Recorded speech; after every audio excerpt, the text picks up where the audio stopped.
20 minutes max. Hey, everybody, it's Greg Harrelson here, of course, with my co-host, Safa, and we are going to share with you some conversation around the mindset, tactics, and strategies to grow a real estate business. So, Abe, thank you for joining me. I don't know, were you here last week, or I can't remember if I had to do it by myself or not.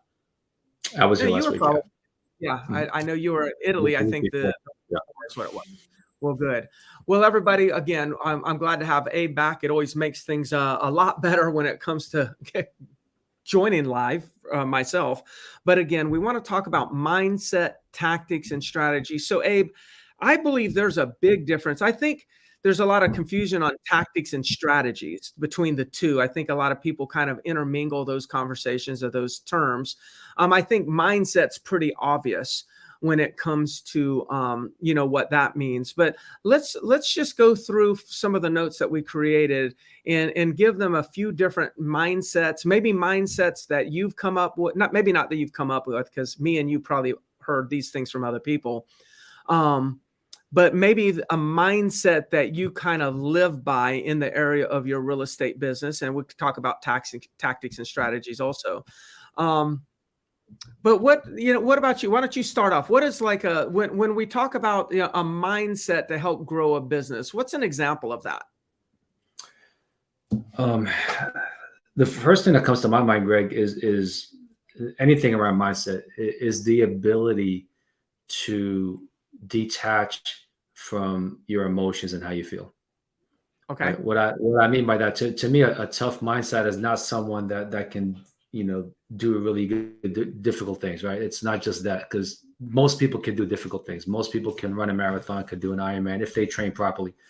What I consider a really tough mindset is someone that can do those things and any other things when they don't feel like doing them, Mm, right? Because we all, when we feel good, when we're all happy, everything's great when things are good, right? It's just what do you do? How do you feel? How do you act when you don't feel like doing something?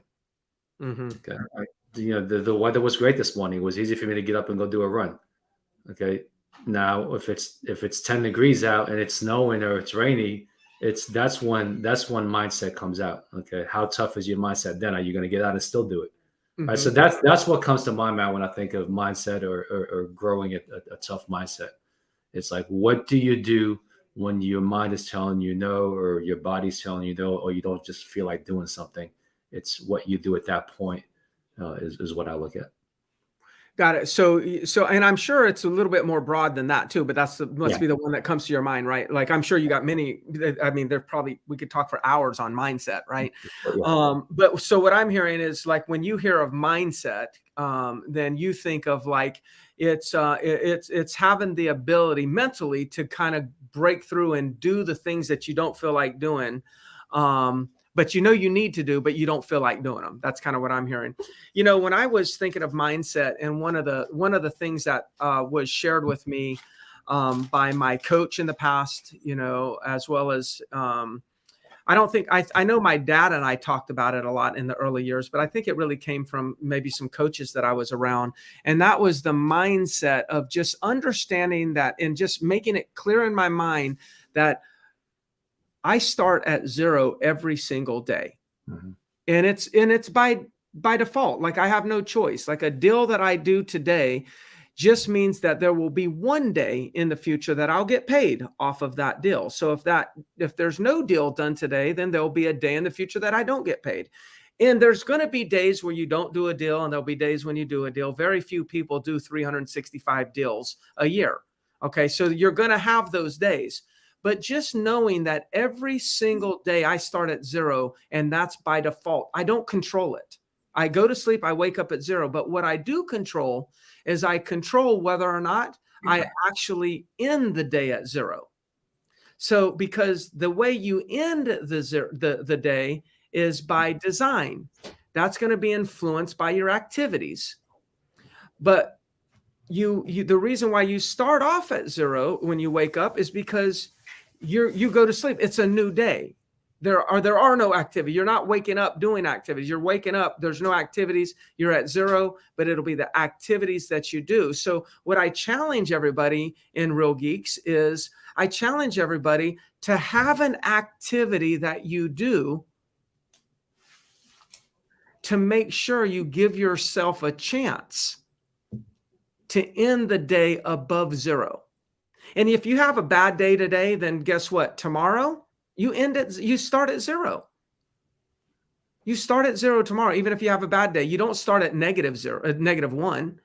Just like if you have a great day today, tomorrow morning, you start at zero. You don't start at +1. You start at zero. But whether you end at zero or +1 will be determined by your activities. And we're going to talk about some tactics on which is tactics and activities sometimes are very similar, but we can talk about tactics. Anything else you can think about for mindset that, I want to give them a couple ways of thinking that can help them, grow their business. Yeah, I think starting at zero is a staple, in everything that we do, because that in itself, having that mindset is going to create some more motivation for you. Like it's very difficult to show up, and when you know you got 35 listings and 20 are under contract, it makes it a little more difficult for you to show up. But when you kind of delete that board and say, okay, you know what, I'm starting my day at zero today, that always in itself is going to bring out a little bit of fire, and you go out and get it. So I love that. Yeah.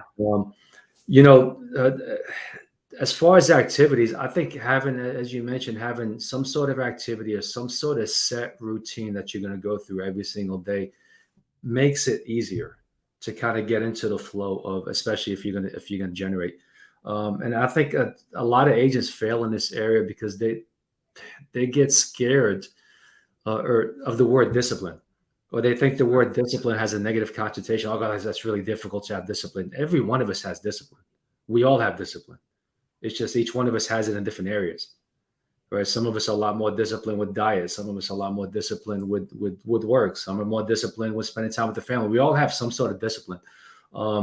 So the second thing I would kind of throw in there, if you want to really build the right mindset, is think of the word discipline as freedom. Right. If you can like, okay, so I mean, you and I have been doing that 8 to 11 for years and years and years. You've been doing it obviously longer. It's very easy to sit back and say, okay, well, 8 to 11, man, I don't want to commit to that every single day. Like if you look at it from the outside, you would think that's restricting, right? Who wants to be tied up 8 to 11 every single morning? I've got other things I want to do. But having a discipline to actually commit to that and stick to it creates so much more freedom outside that 8 to 11. Like if you commit to that 8 to 11, you go in there and generate every single day, the rest of the other 21 hours of your day become unbelievably flexible, right? So when I look at it that way, I think of discipline, I think of as freedom, not as something that actually ties me down, not as something that forces me to go do things I want to do. Yeah, that's so. One of the things that I wrote down, Abe, and is when I do the boring activities 3 hours a day, every day, I actually get to experience joy for the rest of my life. That's what I've learned. I mean, if I could say, like, Greg, what the heck have you learned out of all these years? One thing I've learned that there's no doubt, and I can tell you what, this is kind of one of those things that you'll learn it after you learned it. It's really hard to listen. It's hard to listen to what I've learned and immediately feel and immediately say, that is absolutely correct. It's something that it's kind of like parenting. Growing up, your parents say things and it makes no sense, and then later on in life you find out that it made every bit of sense, and then you start teaching it to your child, and then your child thinks that like you're crazy, you have no clue what you're talking about, and then later on they grow up, and then looking back at you, they say, oh my God, I should have listened. This is one of those things. I was just very fortunate that I had a coach telling me more than a parent telling me. So I listened to my coach. I probably wouldn't have listened to my parent as much. And that is when I do the boring for 3 hours every day, 5 days a week, I get to experience the joy that I want for the rest of my life. And that is something that I will say has been true to me. I've been able to enjoy the things that I want to enjoy because of that discipline. And, and freedom, it gave me the freedom to do things because it was efficient and effective. So it gave me the freedom to do what I wanted to do and not work nights, not work weekends, work half day on Friday or no Fridays. I could choose what I wanted to do, which a lot of people dream to do. But it's not a dream as in something that's out of reach. It's something within reach. It just requires the discipline. It's a freedom that's earned. And, just like in the United States, we have a lot of freedoms in our country compared to other countries. But what we sometimes neglect or forget to remember is that there are battleships. There's people, in fields. There's people that are risking their lives. The military, there's so many people that are risking their lives every single minute, 24 hours a day, 7 days a week, 365 days a year, risking their lives, dying so we can have the freedom. If you want the freedom in your business, you just have to risk being bored for a couple hours. And by the way, if you want to know what the boring activity is, it's any activity that you repeat for 3 hours a day, 5 days a week. So whatever you love doing, if you say, I love this, Abe loves to run. There's no way Abe will ever convince me, because he runs every day. There's no way he would ever convince me that running every day is exciting to him. It has to be boring at some times. And so things that you love to do, when you do them every single day consistently, they also become boring. So then it becomes more of a challenge to do them. But if you keep doing them, you reach a mastery level at that activity. And in our area, if you will master some sort of lead generation with Real Geeks, it's like just call your database for a couple hours every day, 5 days a week. I was talking to a girl named Taylor, Abe, Taylor, in our office, and I've been tracking her numbers using your numbers tracker, which is fantastic. And I was looking at her numbers, and she sets an appointment and mostly calls through her Real Geek. She sets an appointment for every 11 contacts. That she 11 people she talks to, she sets an appointment. That's calling her database, not taking a new lead. Oh, a new lead is going to be much higher, but it's calling through her database. 11 contacts equals 1 appointment. So I told her, I said, look, if you wanted to do 50 deals, and hypothetically, in order to do 50 deals, you had to write, say, 3 contracts per deal ratified, then you'd have to write 150 contracts to do 50 deals. If it was a 1-to-3 ratio, 33% acceptance ratio. Then I said, okay, so if you got to do 150 contracts, then how many buyers do you take out? What's the percentage of buyer appointments to writing a contract? And let's just say she says, okay, well, then you got to do 300. Or let's just say she does, I'm going to make math easy. Let's just say that it's 3-to-1 ratio there. Only 33% of the people that she works with write a contract. Then that would mean she'd have to work with or set 450 appointments. Well, then times that by 11, that means she has to make 4,500 contacts, because every 11 contacts, she sets 1 appointment. To set 450 appointments, to write 150 contracts, to close 50 deals. See, now she knows what she needs to do if she wants to close 50 deals. Now, her numbers may be better than that. That was a hypothetical. She may only need to make 3,000 contacts to close the 50 deals in reality. But once you know those numbers, now you know the activity. Now go out there and do that for 3 hours every single day so you can get to that number of contacts. It will be boring, but you'll get your 50 transactions. Yeah, and when we say real estate is a numbers game, it's all predictable. It's right there. Once you know your numbers, you can scale your business up as much as you want. Yeah. I mean, business is a numbers game, isn't it? I mean, you were in retail in your previous career. I mean, I'm sure. I mean, I know you. I can't imagine you being in any business not without knowing your numbers, because you know your numbers so well. I just, everything's a numbers game, and that's not impersonal. Yeah, you can't run a business without it. Yeah. But going back to the 3 hours a day, look, anything that you want to get great at, you want to be a great golfer, go play 3 hours a day every single day, practice, and see how good you get. Swimmer, runner, anything. But within this context, within real estate, I mean, you said something very powerful there, because I've seen it. I've seen it with you. I've seen it happen to me. I've seen it happen with so Yeah. many agents. If they just commit to that 3 hours, just discipline to have 3 hours a day of generating lead gen, no matter how you want to lead gen, that's okay. The freedom, the flexibility, the income is just the whole world. You can have everything you want in this world. And I think that's a tiny price to pay to be able to have everything that you possibly want, no matter how painful you think generating for 3 hours is, okay, compared to what you can get from it. I just can't imagine someone where not doing it. It just makes zero sense to me, because the reward is just so drastic. It's so great. Yeah. Yeah. So tactics, I just wanted to share real quick, a few tactics. One tactic is, and I'm kind of getting outside of the database side, because I don't want everyone to think it's just like, oh gosh, Greg and Abe are just going to tell me to make more calls. The key is like, choose your flavor. I know people that do direct mail at a high level. I know people that do open houses at a high level. People that are calling expires and FSBOs, people that are working buyers. I mean, you choose your flavor. There's dozens of different ways to generate business. But one thing that I know is working, not only in our office, but I'm hearing it all across the country, is open houses.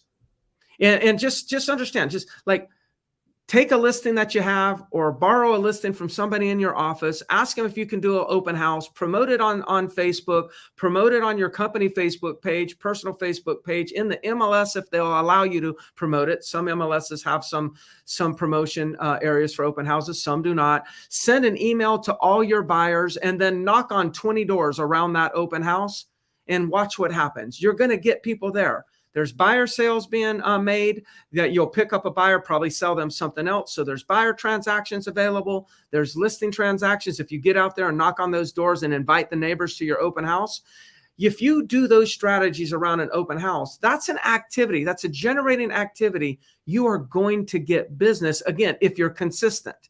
So that'd be something you would want to do. Like, that's a tactic that you could do, say, twice a month. If you do that twice a month for the next 6 months, that'd be 12 times. I think it's almost an impossibility that you would not get business from that. The other tactic would be, there's a conversation about all these buyers that bought during COVID, around COVID. There's a lot of buyers that says, hey, you know what? I can work virtual now. So I think I'm going to buy another home and live 6 months here or 3 months here, and go back once a quarter, back and forth, bounce around to the two houses. I can enjoy those areas. And my boss is okay because I'm working virtual. Well, now their boss has called them back in and says, well, we need you in the office 3 days a week. Now that bouncing all around doesn't work. Or there's people that said, you know what, I'm going to buy a second home because life is too short. I don't know how much time I've got. I'm not going to wait any longer. I need to start living my life now, not continuing to wait and that I don't have any life to live. People started making drastic moves and decisions around COVID. And what we're starting to see is a high percentage, higher than normal percentage, of those buyers just 2 and 3 years ago are starting to drip back on the market, because a lot of their decisions were more emotional decisions. And now logic and reality is starting to set in, and they're starting to come back on the market. So the people that bought around COVID, I don't have a statistic on this, but I'm going to give a hypothetical. The people that bought around COVID, make the decisions because of COVID, those people are predicted to own those properties for fewer years than the average. So in average, if people live there for 5 to 7 years, these people might only be 2 to 3 years. So make sure you're going back and talking to all your past clients, because 80% of past clients say they will use you again, but only 20% ever use you again. And the reason why only 20% use us again is because we lost connection. Go make that connection with them right now so you don't lose those opportunities. Open houses and COVID buyers are an example of 2 tactics. Yeah. So I know you said we're not going to talk about making phone calls, but I'm going to say make some. Okay, go ahead. You make some phone calls. All right. We're not talking about, look, making 10% more income and doing 10% more transactions. We're talking about really changing your entire life. Yeah. Okay. Make some damn phone calls. This is the real estate business is a communication business. You got to talk to people. Okay. Yeah. Just And these are people that opted into your database. yeah, just pick up the phone and call them. We're telling you, we've seen it. Greg, you've been in the business, I don't know, 95 years. How long you been in it? So I've seen it time 29. after time after time with agents. Okay. You make the calls, you generate for 3 hours a day. The business that you generate is astronomical. So if you're sitting there complaining about, well, there's not enough deals, just pick up the damn phone, get through it, and make the calls. Okay. I had to say that. I'm sorry. Open house is definitely making a comeback. I agree with you on that. I'm hearing it more and more around the country. They're working. Let's go back to the COVID thing. There's a gold mine there. There's a gold mine there. Think about all the people that purchased during that time, the last 2.5, 3, maybe not the last 6 months, but the 2 years prior to that. Many of those people made some bad decisions. They overpaid for something. They rushed and bought the wrong property because that was the only one that was available. They overstretched. There's a lot of people that made decisions. There's a lot of people that left the cities and moved to other areas and realized, you know what, we missed the grandkids. There's a lot of buyers over that 2-year period that are turning around and selling. So I would anybody that has purchased from you and during that time, check in on them if you haven't spoken with them and see how they like it, see what they're thinking. There's a lot of opportunity there. If you don't have enough of those, if you're a new agent to the business, you know what, get in the damn MLS and call everybody that bought, period, during that time, right? So there's a lot of opportunity in that, in people that bought during that time that realize that, you know, actually take their time and buy the right property instead of just any property. Of course, the database, any past buyers are always going to be a gem. In most markets, the average someone keeps a home is somewhere around 8 years or so. You know, so if you've got someone that's been in your database, that had their home for a while, check in with them. This is the time. This is the time as we're going into spring that people typically want to put their home on the market. And most markets around the country right now, inventory is still very, very low. So it's an easy conversation to have with people. So check in with anybody that owns a property that's been in there more than 7 or 8 years, and just get in front of people. I think the key right now is reach out to your database, talk to people, get in front of them, and you're going to do more deals. Yeah. Well, I want to finish off with a strategy real quick. So strategy, the difference in mindset tactics, I think has been pretty obvious between Abe and I today. Now we got strategy. Strategy is this. It's like the two examples that I can give you is buyer presentations and seller presentations. And so what I want to share with you on that is this. Your strategy should be with buyer or seller presentations. So listing presentation and buyer presentations is make sure you have a predetermined, planned out, and rehearsed presentation when working and meeting with buyers and meeting with sellers. It's predetermined, planned out, and rehearsed.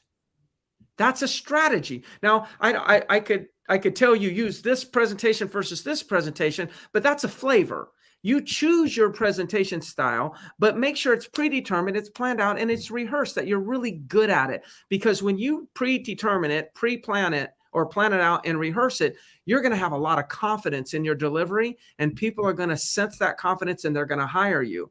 Now, just to kind of share with you, like, it is our duty, in my opinion, to make sure that we have a predetermined, planned out, and rehearsed presentation. The opposite of that is just winging it.